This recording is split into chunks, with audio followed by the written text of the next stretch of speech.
하나님의 말씀은 신약성경 누가복음 15장 1절로 2절 말씀입니다. 신약성경 120페이지 누가복음 15장 1절과 2절 말씀, 저와 여러분이 함께 한 목소리로 15장 1절과 2절을 같이 읽습니다.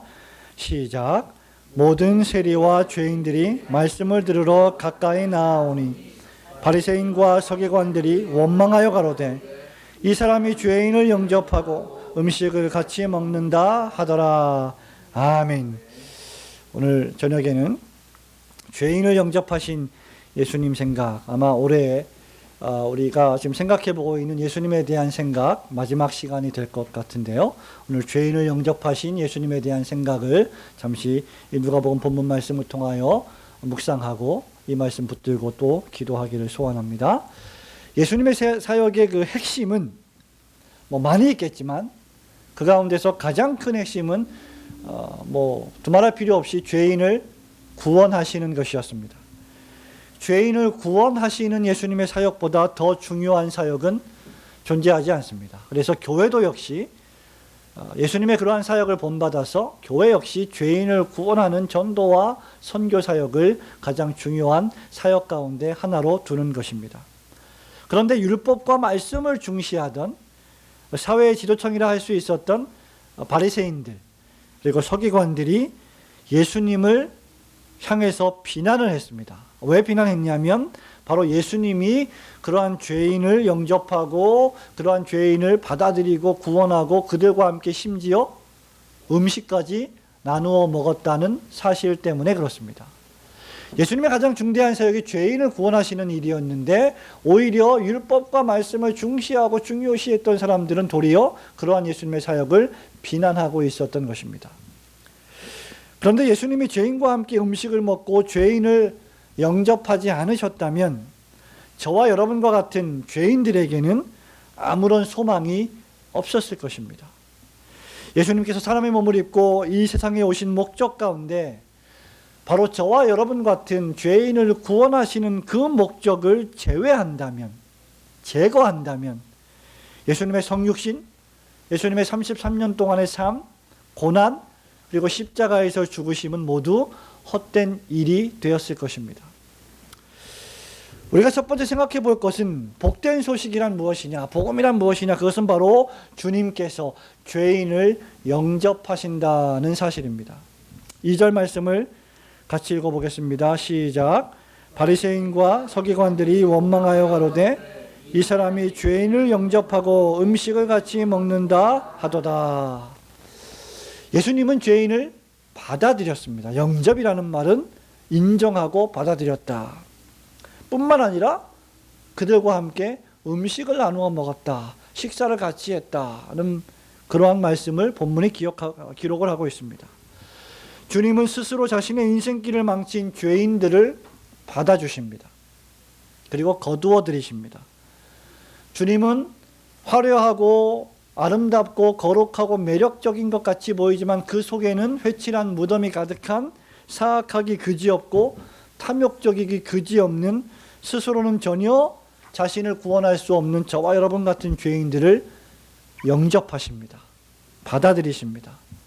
만일 예수님이 저와 여러분을 영접하지 않으셨다면, 우리가 예수님을 영접하기 전에 먼저 예수님이 나를 영접하지 않으셨다면 우리는 구원받을 수 없었을 것입니다. 그리고 우리는 우리 가운데 그 누구도 구원받을 수 있는 사람이 없다는 것을 확신하게 되었을 것입니다. 예수님은 그 어떤 죄인도 거절하지 않으십니다. 저와 여러분은 사람을 차별해서 대하는 경우가 많습니다. 신약 시대에도 예배당의 성전에 누가 들어오면 아주 아름답고 화려한 옷을 입고 오는 사람이 있으면 상석에 앉히고 인사를 하고 제일 앞자리에 앉히지만 더러운 옷을 입고 볼품없는 사람이 들어오면 저 뒤에 앉든가 내 발등상에 앉든가 상관하지 않는 사람들이 많이 있었습니다. 그러나 우리 예수님은 그 어떤 죄인도 단 한 번도 거절하신 적이 없으십니다. 우리 예수님이 용서하지 못할 죄가 없으시고 우리 주님이 영접하시지 못하실 만큼 흉악한 죄인도 존재하지 않습니다. 예수님이 죄인을 영접하신다고 하는 이 말씀이야말로 복음의 핵심 중에 핵심이요, 복음의 정수 중에 정수일 것입니다. 왜냐하면 저와 여러분이 바로 그러한 죄인 가운데 한 사람이었기 때문입니다. 주님이 죄인을 영접하신다는 이 복음의 사실을 믿고 기쁨과 즐거움을 누리시는 성도님들이 되시기를 주님의 이름으로 축원합니다. 두 번째는 무엇이겠습니까? 주님은 죄인을 있는 모습 그대로 영접하십니다. 다시 2절 말씀을 읽어볼까요? 시작. 바리새인과 서기관들이 원망하여 가로되 이 사람이 죄인을 영접하고 음식을 같이 먹는다 하더라고 했습니다. 1절 보세요. 모든 세리와 죄인들이 말씀을 들으러 예수님께 나아왔습니다. 어떻게 나아왔습니까? 가까이 나아왔습니다. 여기 가까이 나아왔다라고 하는 말은 예수님 주위를 둘러쌌다, 예수님 곁에 앉았다, 예수님 옆에 섰다라는 말입니다. 누가요? 죄인들이. 이 가운데는 질병에 걸린 사람도 있을 것입니다. 이 가운데는 죽을 병에 걸린 사람도 있을 것입니다. 이 가운데는 더러운 사람들도 있었을 것입니다. 그런데 그들이 전부 다 예수님을 애워싸고 곁에 앉고 옆에 섰다는 말입니다. 그런데 놀라운 사실은 예수님이 그러한 죄인들을 하나같이 전부 다 환영했다. 여기 영접했다는 말은 환영했다는 말입니다. 좋아했다는 말입니다. 받아들였다는 말입니다. 우리가 영어로 웰컴이라는 말을 쓰죠. 두 팔을 벌려서 안아주었다는 말입니다. 얼마나 멋진 말입니까? 영접이라고 하는 것은 두 팔을 벌려서 안아주는 것입니다. 더 나아가서 예수님은 죄인들과 함께 뭘 했습니까? 식사를 하셨습니다. 식사를 한다는 말은 같은 가족을 의미한다, 친구를 의미한다는 말씀이 내포되어 있죠. 여러분, 저와 여러분은 식사를 하기 위해서, 어떤 식사 자리에 나아가기 위해서 상당한 예법을 따져야 되고 절차를 따져야 되고 자격을 갖추어야 합니다. 특별히 어떤 권위 있는 식사 자리에 가려면 더욱 그러해야 합니다. 그런데 예수님과 함께 식사하기 위해서는 절차를 거칠 필요가 없었습니다. 예법을 따지고 자격을 따질 이유가 없었습니다. 죄인들은 나아올 수 없고 바리새인과 같이 스스로 의롭다고 칭하는 사람들만 예수님과 식사할 이유가 없었던 것입니다. 이것은 무엇을 의미합니까? 우리 주님은 저와 여러분을 있는 모습 그대로 받아들이신다는 것입니다. 저와 여러분을 있는 모습 그대로 받아들이시지 않는다면 그 누가 감히 예수님과 함께 식사 자리에 앉을 수 있다는 말입니까? 예수님이 누구십니까? 하나님의 아들이십니다. 성자 하나님이십니다. 거룩하신 분이십니다. 죄가 없으십니다. 감히 우리가 눈을 들어 그분을 바라볼 수 없는 은혜와 진리와 영광이 충만하신 분이십니다. 그런데 그분과 어떻게 죄로 가득한 저와 여러분이 식사를 할 수 있겠다는 말입니까? 주님이 그냥 받아들이시지 않으면, 주님이 아무 자격을 따지지 않고 그냥 여러분을 영접하시지 않는다면 우리는 결코 주님과 함께 성찬 자리에 나아갈 수 없는 존재들입니다.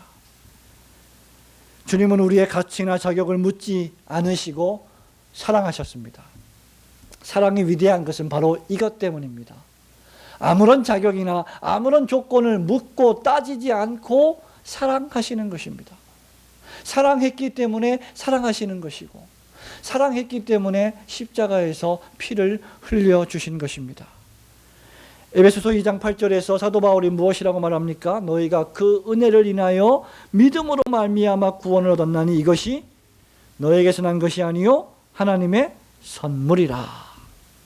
저와 여러분이 구원받은 것은 철저한 하나님의 은혜입니다. 로마서 3장 23절 24절 역시 이렇게 말합니다. 모든 사람이 죄를 범하였음에 하나님의 영광에 이르지 못하더니 그리스도 예수 안에 있는 구속으로 말미암아 하나님의 은혜로 값없이 의롭다 하심을 얻은 자 되었느니라. 우리가 받은 구원, 그리스도가 나 같은 죄인을 영접해 주신 구원은 참으로 막중한 은혜가 아닐 수 없습니다. 많고 많은 사람들 가운데 오늘 이 밤에 예배당에서 기도할 수 있도록 우리를 초청해 주신 그 주님의 초청은 어마어마한 은혜가 아닐 수 없음을 믿으시기를 축원합니다. 사랑하는 성도 여러분, 말씀을 맺습니다. 그렇다고 하면 저와 여러분은 지체하거나 주저함 없이 나를 영접해 주신 주님 앞으로 늘 달려갈 줄 알아야 합니다.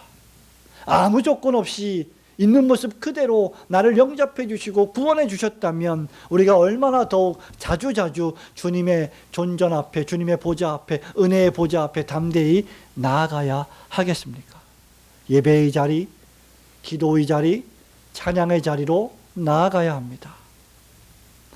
여러분 가운데 이미 주님께 나온 분들이 많이 계십니까? 나는 이미 구원받았다고 확신하십니까? 그렇다고 하면 더욱더 주님 앞에 나아가는 습관을 길러야 합니다. 혹시 실망 중에 계십니까? 주님을 잘 따르다가 낙심 중에 있습니까? 누구를 보고 실망하고 절망했습니까? 시험에 들었습니까? 체념 중에 있습니까? 인생의 절망 중에 있습니까? 인생을 포기하고 싶은 생각이 있습니까? 현재의 주님께 나아가서 용기를 얻어야 합니다. 주께서 나를 영접하셨고 내가 주님께 나아온 자라면 우리는 뿐만 아니라 더더욱 다른 사람을 주님께로 인도할 줄 알아야 합니다. 날 영접해 주시고 날 구원하신 주님의 은혜가 그토록 막중하고 엄청난 것이라면 우리가 살아가는 날 동안 우리가 만나는 모든 사람들에게 구원의 복음, 십자가의 보혈의 복음을 증거해야 합니다. 사람을 주님께로 인도할 줄 알아야 합니다. 이 일을 위해서 살아가는 모든 날 동안 열심히 일하시기를 축원합니다. 주님을 위해 때때로 핍박과 고난도 감수할 줄 알아야 합니다. 편한 길만 가려고 하지 마십시오. 우리를 영접하시고 구원하신 주님께 우리가 돌릴 영광은 고난과 핍박이 있더라도 어려움과 헌신과 희생이 있더라도 죄인을 영접하고 구원하는 수단으로 우리의 삶을 드리는 것입니다. 나 같은 죄인을 있는 모습 그대로 영접하고 구원하신 주님의 은혜에 늘 감사하며 더욱 주님 의지하고 복음을 전하는 성도들이 되시기를 주님의 이름으로 축원합니다. 아멘.